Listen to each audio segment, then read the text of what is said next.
Pour toi, il n'y a pas de malheur que Dieu a préparé. There is no evil things that God has prepared for you. That's why I've always Toutes ces said this. mauvaises choses que nous voyons All the evil things that we see, ne viennent pas de lui. does not come from C'est Him. pourquoi nous n'acceptons pas. That's why we do not accept it. Notre passé, comment ça a été? No matter how your past was, Comment ça a été? no matter how you Non, white up, ce n'est pas ça qui fait ton demain. that's not what's going to make your Ton future. demain, c'est un autre temps. Your future is another time. Shalom bien-aimés, nous vous saluons partout que vous nous suivez dans notre programme qui nous édifie, qui nous aide à ajouter encore un plus sur ce que nous connaissons. Aujourd'hui, nous allons partager sur un point qui est la grâce plus la foi égale au salut. Donc, nous allons comprendre la grâce c'est quoi, le salut c'est quoi, la foi c'est quoi, et comment la grâce et la foi doivent travailler ensemble pour donner les résultats du salut. Yeah. Donc, c'est ça. Allons un peu dans Ephésiens chapitre 2, le verset 8 à 9. Ephésiens 2, 8 à 9. C'est par la grâce, en effet, que vous êtes sauvés, par le moyen de la foi. Et cela ne vient pas de vous, c'est le don de Dieu. 9. Ce n'est point par les œuvres afin que personne ne se glorifie. Alors, ce que l'apôtre Paul est en train de dire ici, que nous sommes sauvés, mais ce salut-là est obtenu par la grâce, au moyen de la foi. Il y a trois éléments qu'on doit comprendre ici. Il y a le salut, il y a la grâce et il y a la foi. Alors, le salut, premièrement, c'est le mot qui vient du grec, qui est sozo. Le mot sozo qui est sali, alors ne signifie pas seulement une chose dans la vie chrétienne. Donc, le mot sali, c'est tout un paquet. C'est tout un paquet de tout ce que Jésus a fait pour nous. Donc, dans le salut, nous avons le pardon du péché. Nous avons devenir enfants de Dieu. Nous avons la protection. Nous avons la bénédiction. Nous avons la sanctification, la justification, l'enlèvement. Nous avons la vie éternelle. Donc, tout ce qu'on peut citer comme bénéfice reçu par Jésus, c'est dans le paquet du salut. Alors, ce salut-là a été offert par l'œuvre accomplie par Jésus une fois pour toutes. Le salut est là. Mais ce salut-là n'est pas l'œuvre de la personne. C'est la volonté de Dieu pour que l'humanité revienne à Dieu. Maintenant, comment Dieu a fait cela? Il a décidé lui-même de nous aimer comme nous sommes et de nous sauver comme nous sommes. C'est ça, maintenant la grâce.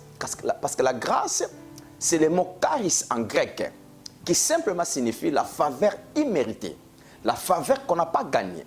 Donc Dieu a fait faveur à l'humanité de leur sauver, de leur pardonner les péchés, sans leurs efforts, sans leurs œuvres.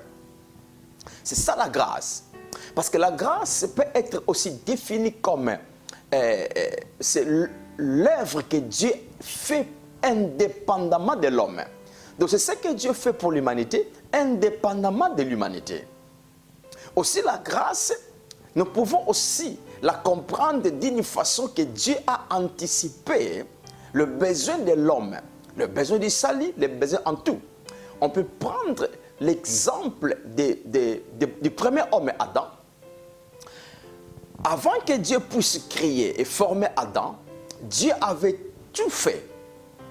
Lorsque nous lisons Genèse 1, Genèse 2, nous allons voir que Dieu a créé pendant 6 jours.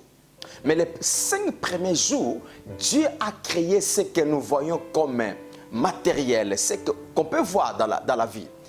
Mais au 6e jour, à la fin, Dieu créa maintenant l'homme. Dieu forma l'homme. Maintenant, nous allons comprendre que lorsque l'homme est venu, après la formation de l'homme, l'homme a tout rencontré. Donc, tout ce que l'homme pourrait avoir besoin était déjà fait pour l'homme. Donc, c'est-à-dire que Dieu avait anticipé l'homme. Dieu savait que l'homme aura besoin de l'oxygène. qu'est-ce que Dieu a fait? Dieu a anticipé en créant l'oxygène que l'homme aura besoin pour respirer. Dieu savait que l'homme aura besoin de fruits, de l'eau à boire, de la viande à manger. Dieu a fait tout cela avant l'existence de l'homme. Mais laisse-moi vous dire ça.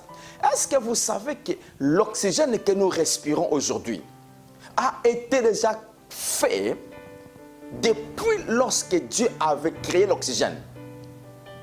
Donc, Dieu a anticipé l'homme. C'est là où nous voyons, tout cela, ce n'est pas l'homme qui est venu chercher à Dieu. Ce n'est pas l'homme qui a dit à Dieu, donnez-moi ça, donnez-moi l'oxygène parce que j'ai besoin de respirer, sinon ça va finir avec moi. Mais Dieu a tout fait en avance. On peut aussi dire que la grâce, c'est la provision de Dieu pour ce que l'homme aura besoin. Donc Dieu a fait la provision. Maintenant, nous allons comprendre que la provision de Dieu pour l'homme, c'est une provision éternelle. Donc, Dieu a tout préparé en avance. C'est comme à la maison, lorsque les parents vont faire une provision de la maison pour un mois. C'est-à-dire que la provision là va leur prendre un mois sans aller encore faire des achats. Donc, c'est ça ce que Dieu a fait pour nous. Dieu le savait que vous et moi, nous aurons besoin de ça, de ça, de ça. Même lorsque l'homme a commis le péché, l'homme était séparé de Dieu, Dieu a anticipé le salut de l'homme. Qu'est-ce que Dieu a fait? Si nous retournons par exemple dans Genèse 3,15, Dieu dit au serpent que cette même femme-là que tu as séduit, la femme donnera la descendance. Par cette descendance-là, l'homme sera sauvé. Vous connaissez ce que Genèse 3,15 dit. Donc, nous allons comprendre que Dieu, par la grâce, a tout fait avant l'homme puisse connaître Dieu. C'est ça la grâce. Donc le salut, ce n'est pas le mérite de l'homme. Le salut, on ne le gagne pas.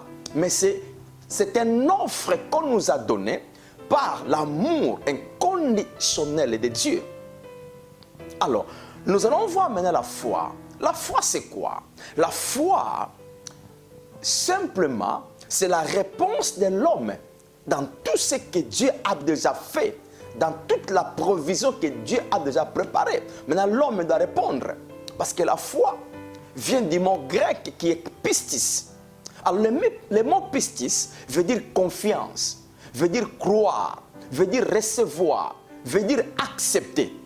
Donc, c'est-à-dire, la foi, c'est ce que l'homme fait. Donc, c'est croire à ce que Dieu a fait. L'homme doit croire, l'homme doit recevoir, l'homme doit accepter. Le fait d'accepter, donc, c'est la foi qui est en train de répondre à ce que Dieu a déjà fait. Parce que pour vous dire une chose, la foi ne crée rien. La foi prend ce que Dieu, par la grâce, a tout fait. Donc, dans d'autres mots, la foi s'approprie de ce que la grâce a déjà fait. Donc là, nous allons comprendre maintenant. Dans le matière du salut, la grâce nous a sauvés et nous nous connectons la foi à la grâce. Donc pour avoir le salut, on doit mélanger la grâce et la foi ensemble pour avoir le salut. Lorsque nous séparons la grâce de son côté, la foi de son côté, on n'aura pas le résultat du salut. Parce que la grâce seule ne sauve pas. Et puis la foi seule ne sauve pas. Les deux éléments doivent être mélangés ensemble pour donner les résultats.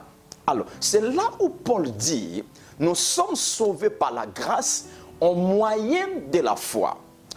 Cela ne vient pas de nous. Comprenons bien. Cela ne vient pas de nous. Mais c'est un don de Dieu. Donc, quand on dit c'est un don de Dieu, c'est quoi? Le salut, c'est un don de Dieu. La grâce, c'est un don de Dieu. La foi, c'est un don de Dieu. C'est là où nous allons comprendre que tout ce que l'homme a reçu vient de l'amour inconditionnel de Dieu. Donc, c'est Dieu qui a pensé pour l'homme. Souvenez-vous, bien-aimés, qui a fait du mal à l'autre? Ce n'est pas Dieu qui nous a fait du mal. C'est nous qui avons désobéi à Dieu. Dieu nous a dit de ne pas manger l'arbre, le fruit de la connaissance du bien et du mal. C'est nous qui avions désobéi à Dieu.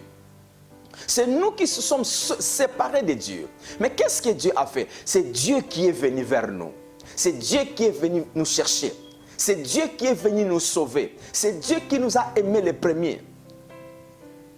C'est Dieu qui est venu se réconcilier à l'homme.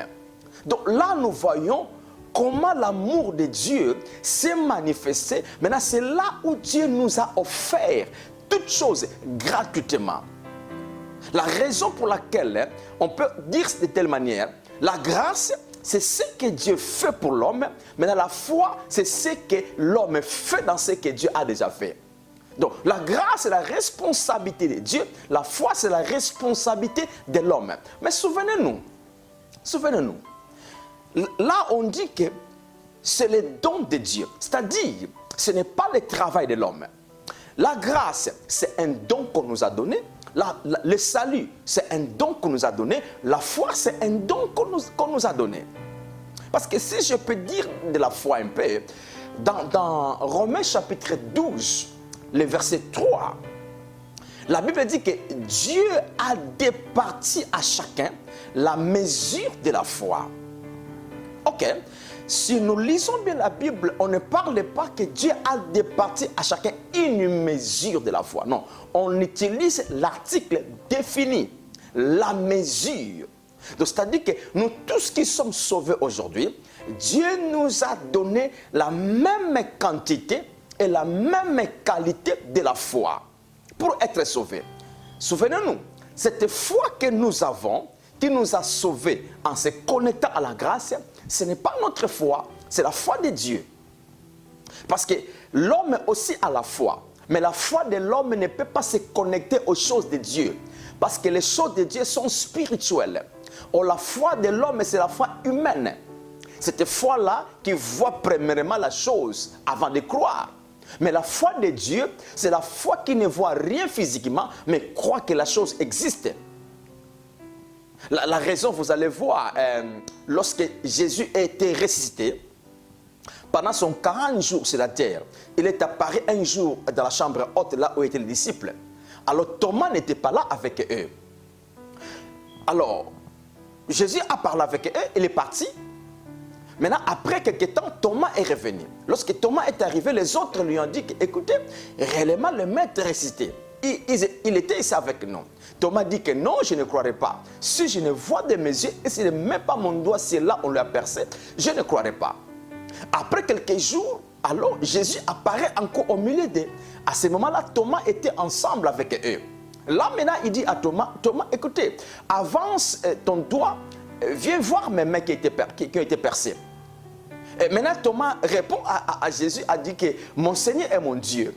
Maintenant, Jésus lui dit, Thomas, écoutez, heureux ceux qui n'ont pas vu, mais ils ont cru. Donc, ceux qui n'ont pas vu, mais ils ont cru, sont bénis. Donc, Jésus enseigne à Thomas comment la foi de Dieu fonctionne. Maintenant, cette foi-là, c'est la foi qu'on a départie, qu'on a distribuée, qu'on a départie à chacun de nous. Nous avions reçu la même foi, la même mesure, la même quantité de la foi, nous tous. C'est cette foi-là que nous avions connecté à la grâce. Maintenant, comment on avait reçu cette foi-là? Parce que la foi vient de ce qu'on entend vient de la parole concernant Christ. Lorsqu'on nous annonçait la bonne nouvelle de Jésus, comme le Saint-Esprit fait toujours le travail de convaincre le cœur des gens. J'étais convaincu, tu étais convaincu. Et par la conviction, j'étais prêt à accepter Jésus. Mais avec la foi humaine, je ne peux pas me connecter avec la grâce. Qu'est-ce que maintenant le Saint-Esprit a fait? Le Saint-Esprit m'a donné une portion de la foi de Dieu. Cette foi-là, c'est ça que j'ai utilisé en croyant l'évangile, en croyant Jésus par l'évangile. Et c'est à ce moment-là que j'étais sauvé. Donc c'est comme ça que nous obtenons le salut. Mais on va comprendre une chose. Là au verset 9, il y a encore un point que l'apôtre Paul dit. Il dit que ce n'est point par les œuvres afin que personne ne se glorifie. Ok? Donc ce n'est pas par nos actions que nous pouvons faire pour être sauvés. Le salut ne s'obtient pas par les œuvres. Le salut s'obtient par la foi dans la grâce. Oh, la grâce, laisse-moi revenir encore là. La grâce dans la Bible peut être définie dans différentes façons. Mais je ne voulais pas parler de la grâce en différentes façons. Je veux plus parler de la grâce par rapport à ce que Jésus a accompli par sa souffrance, par sa crucifixion, par son ensevelissement, par sa résurrection et par son montée et assis dans le trône de gloire. Donc, c'est ça la grâce. De tout ce travail-là que Jésus a accompli, de tous les bénéfices sortant de ce travail-là, c'est ça la grâce. Donc, ce sont des bénéfices que nous avions reçus gratuitement. Ce n'est pas nous qui avons travaillé. Ce n'est pas nous qui ont allé à la croix. Mais c'est Jésus qui a souffert pour nous. Maintenant, sa souffrance, sa mort, sa résurrection, il nous a donné les résultats de tout cela. Et ces résultats-là, c'est gratuitement pour nous. Donc c'est ça la faveur qu'on n'a pas méritée.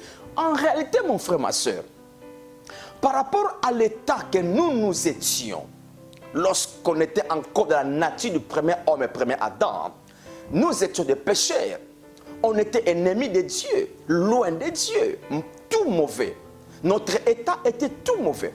Mais en réalité, ce n'est pas nous qui avons produit le salut. Donc c'est Dieu qui a fait tout cela selon son choix, selon sa décision, selon sa volonté. Il nous a aimés de telle manière que nous étions et nous a sauvés. Parce que si le salut dépend de mes œuvres, personne ne peut être sauvé. Personne ne peut être sauvé. Parce que, écoutez, laissez-moi vous dire une chose.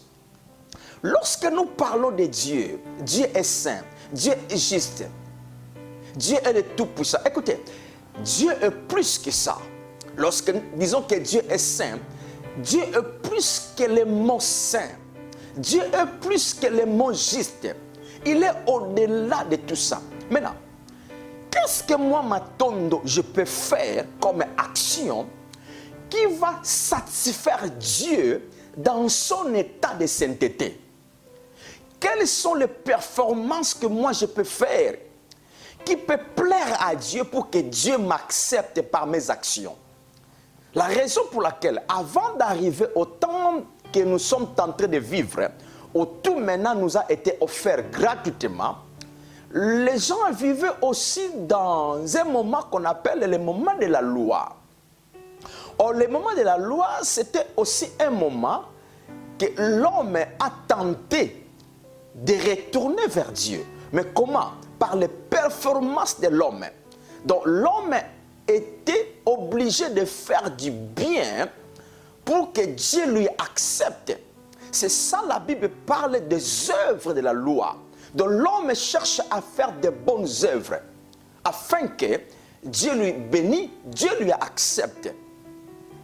Mais comme l'état de l'homme était l'état de la faiblesse à cause de la nature du mal que l'homme était, l'homme ne pouvait rien faire comme bien pour que Dieu lui accepte. La raison, comme Dieu a l'amour pour l'homme, Dieu donne la grande valeur à l'homme. Qu'est-ce que Dieu a fait? Dieu s'est décidé, je vais faire revenir l'homme vers moi. Et comment je vais le faire? Je vais les accepter de telle manière qu'ils sont. Et c'est là où Jésus est venu vers nous.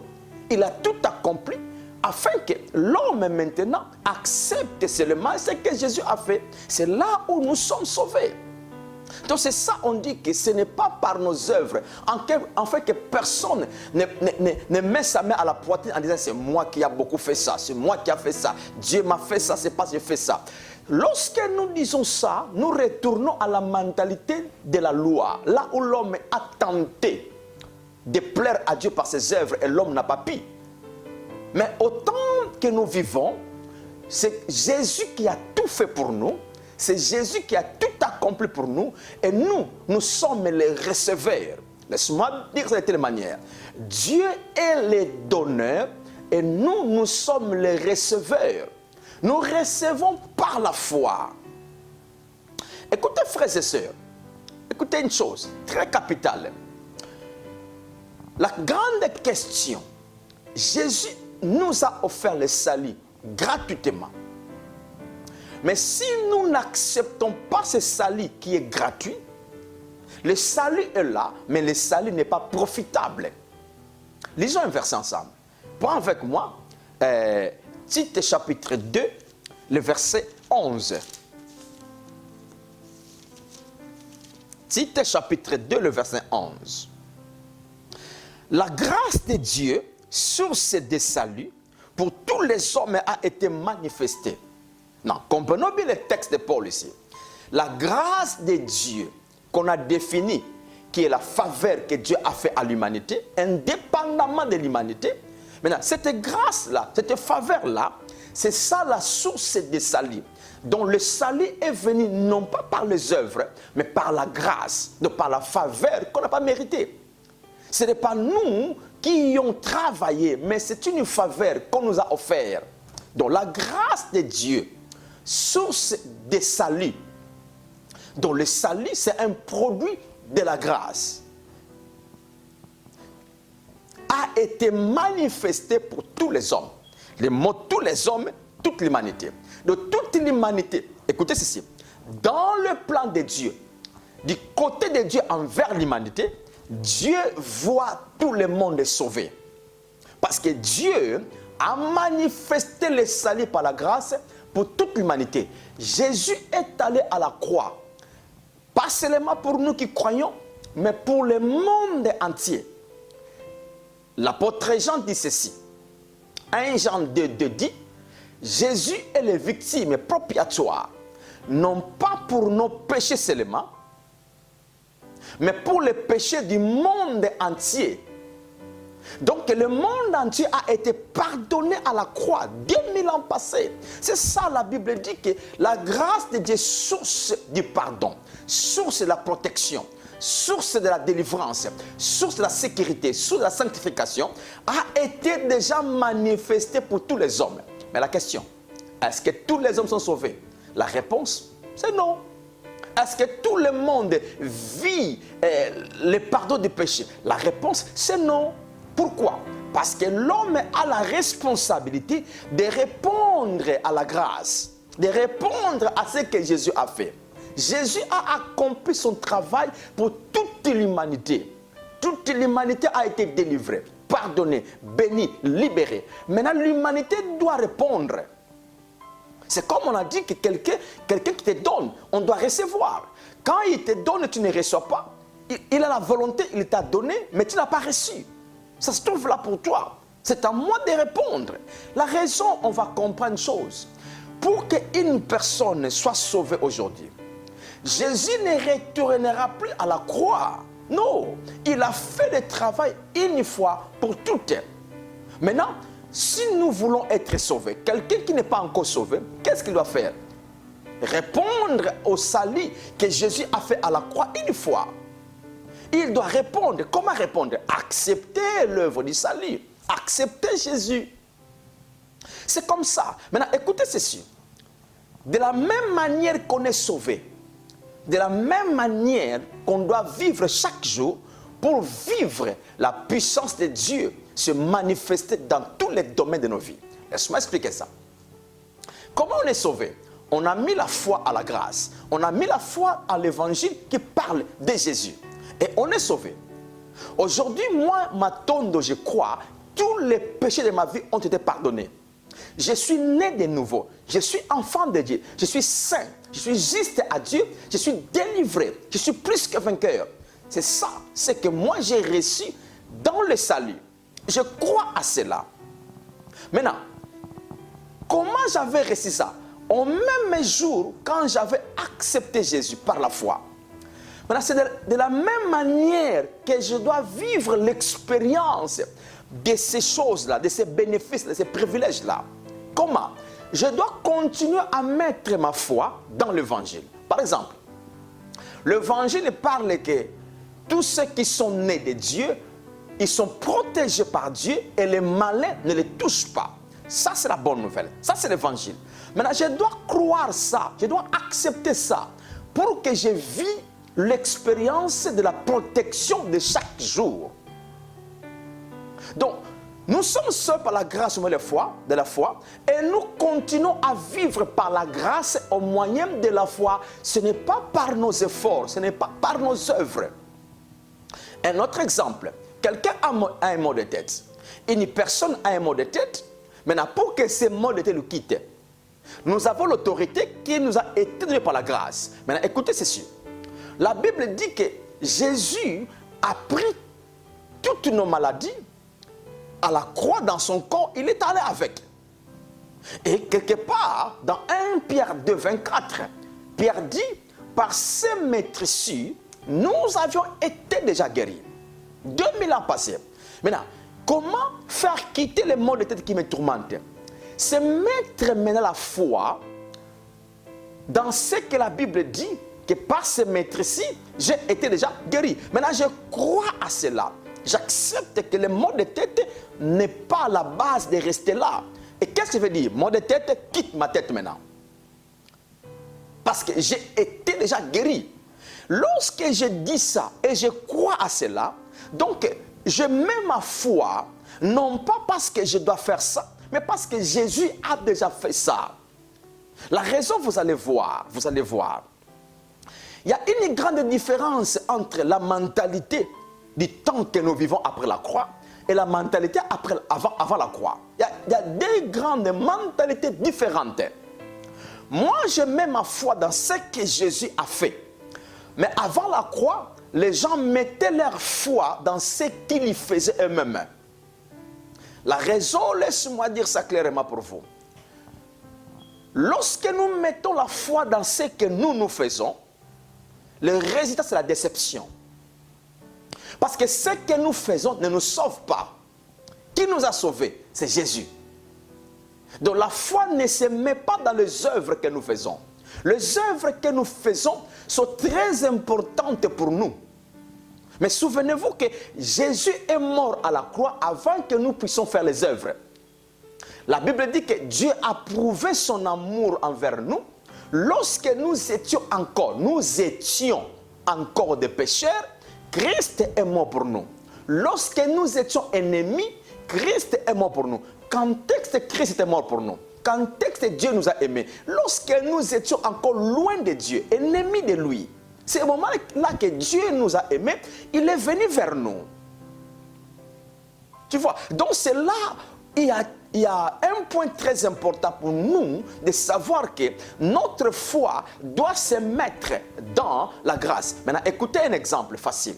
On va comprendre ça.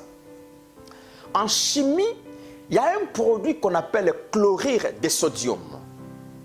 Le chlorure de sodium, ce sont deux produits mélangés ensemble qui donnent un bon résultat dans la santé, dans la cuisine et dans le problème des hôpitaux. Le sel que nous utilisons à la cuisine, qui donne la saveur à la nourriture, c'est le résultat de deux produits mélangés ensemble. Dans les hôpitaux, il y a un produit, un sérum qu'on perfuse déjà dans certains cas.